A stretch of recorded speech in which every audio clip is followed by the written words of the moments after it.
Ok, donc j'ai enfin installé mon décor, ça m'a pris 20 minutes parce que comme j'ai changé toute ma chambre, fallait que je trouve le bon angle de vidéo. Mais on est parti. Que s'est-il passé le 13 mai?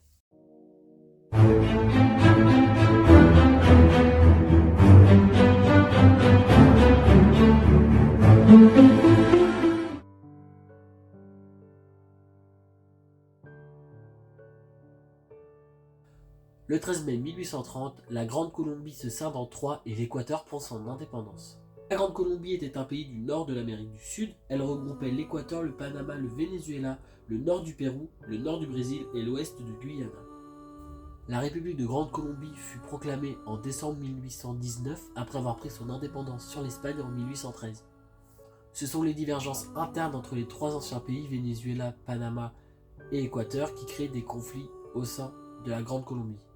Deux hommes politiques se font la guerre, d'un côté Bolivar, de l'autre Santander, qui dirigent chacun une partie de la Grande Colombie. Bolivar prône l'État centralisé, un seul échelon qui détient le pouvoir sur tous les citoyens et de manière égale, alors que Santander, lui, prône l'État décentralisé, avec une hiérarchie du pouvoir, un groupe dirige un sous-groupe qui dirige un autre sous-groupe, comme en France avec les préfets et sous-préfets. Bolivar finit par gagner contre Santander et règne ensuite en dictateur sur la Grande Colombie. C'est d'abord le Venezuela qui quitte le pays en décembre 1829. C'est ensuite l'Équateur qui prend son indépendance le 13 mai 1830, 5 jours après que Bolivar ait démissionné à cause de gros problèmes de santé. Il y a 9 ans aujourd'hui, 301 personnes ont perdu la vie dans un accident qui a eu lieu dans une mine à Soma en Turquie. C'est un incendie qui se déclare dans l'un des puits de la mine qui en est à l'origine. Plus de 800 mineurs y travaillaient ce jour-là, mais 301 personnes donc du coup ont perdu la vie, tantôt prises dans les flammes, tantôt asphyxiées avec les fumées toxiques. C'est l'explosion d'un transformateur de courant électrique qui a provoqué l'incendie.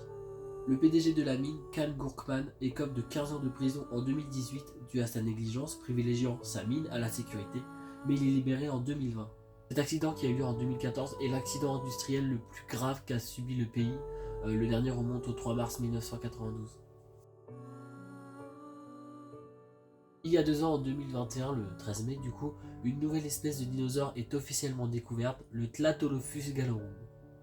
Les premiers os retrouvés datent de 2005, il s'agissait d'une partie de la queue découverte au Mexique. Son nom fait référence au tlatoli, qui ressemble à une virgule inversée, comme sa crête. Son bec de canard et sa crête lui permettant de produire un son grâce à son aspect creux le font appartenir à la famille des hadrosaures, comme c'est le cas pour le Parasaurolophe, le Tsyntaosaure ou encore le Corythosaure. C'était il y a 18 ans, le 13 mai 2005, qu'un homme du nom d'Eric Schmidt a fait trembler la France. En prenant en otage une classe de maternelle, il se faisait surnommer The Human Bomb. C'est dans la matinée qu'il s'introduit dans une classe de maternelle de Neuilly-sur-Seine, armé d'une ceinture explosive. C'est le maire de l'époque de Neuilly-sur-Seine, Nicolas Sarkozy, qui parvient à libérer plusieurs enfants grâce aux négociations qu'il fait avec le preneur d'otages. Il faut savoir que Human Bomb demandait 100 millions de francs. C'est seulement 2 jours après la prise d'otage qu'est abattu Human Bomb. À ce moment-là, les otages étaient encore quelques enfants et la maîtresse. Régulièrement, les personnes à l'extérieur de l'école entraient pour apporter du café, de la nourriture et de l'eau aux personnes prisonnières et aux preneurs d'otages. Donc 2 jours après qu'Eric Schmidt finit par s'endormir après avoir ingéré à son insu des somnifères. Il y a eu beaucoup de polémiques autour de sa mort, beaucoup de gens accusent le raid de l'avoir abattu dans son sommeil, tandis que d'autres personnes affirment qu'il était prêt à activer sa bombe au moment du réveil. Mais ce qu'il faut retenir, c'est qu'Eric Schmidt a été la seule victime de cette prise d'otage. C'est avec cette belle voix de débouché que je vais vous faire la rubrique des naissances du 13 mai. Aujourd'hui, le Papino 113 fête ses 368 ans. Né le 13 mai 1655, Michelangelo Conti est le 244e pape de l'Église catholique pendant 3 ans, de 1721 à sa mort en 1724. Des lettres de Montmoulin à Tartarin de Tarascon, Alphonse Daudet, grand écrivain français, est né le 13 mai 1840 et fête ses 183 ans aujourd'hui. Il est mort en 1897 à 57 ans. Conservatrice au musée d'Orsay et ancienne maîtresse de François Mitterrand, Anne Pinjot fête aujourd'hui ses 80 ans.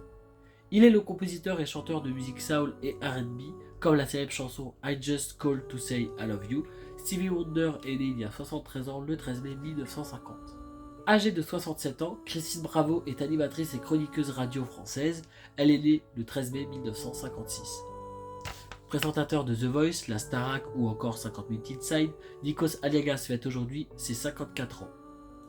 Ce présentateur est né le 13 mai 1969, il est franco-grec. De l'autre côté de la Manche, le 13 mai 1977, il y a 46 ans, naît Samantha Morton. C'est une actrice britannique qui s'est notamment illustrée dans le rôle de Alpha, chef des chuchoteurs dans The Walking Dead.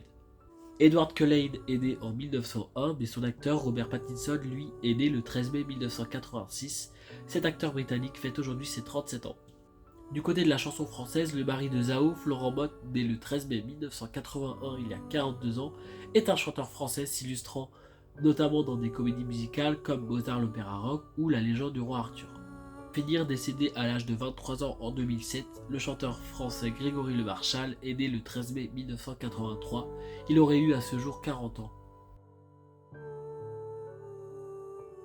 C'est l'heure de la rubrique nécrologique du 13 mai. Femme de Ferdinand III du Saint-Empire, Marie-Anne d'Autriche décède le 13 mai 1646 à 39 ans. Elle est, jusqu'à sa mort, infante d'Espagne, impératrice du Saint-Empire, reine de Bohême, de Hongrie, de Germanie et archiduchesse d'Autriche pendant 9 ans. Membre des Jésuites français, le théologien, homme de lettres et philosophe français Louis Bourdaloue décède à 72 ans le 13 mai 1704.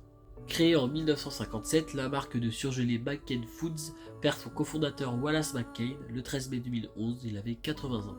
Il y a 4 ans, le 13 mai 2019, décède l'actrice et chanteuse américaine Doris Day à l'âge de 97 ans. Elle a joué par exemple dans La Blonde du Far West, Pillow Talk ou encore Piège à minuit. Elle interprète aussi la chanson mondialement connue Que c'est là, c'est là. Bon allez, je vous fais des bisous parce que moi je vais aller mourir dans mes allergies. Bisous, bye.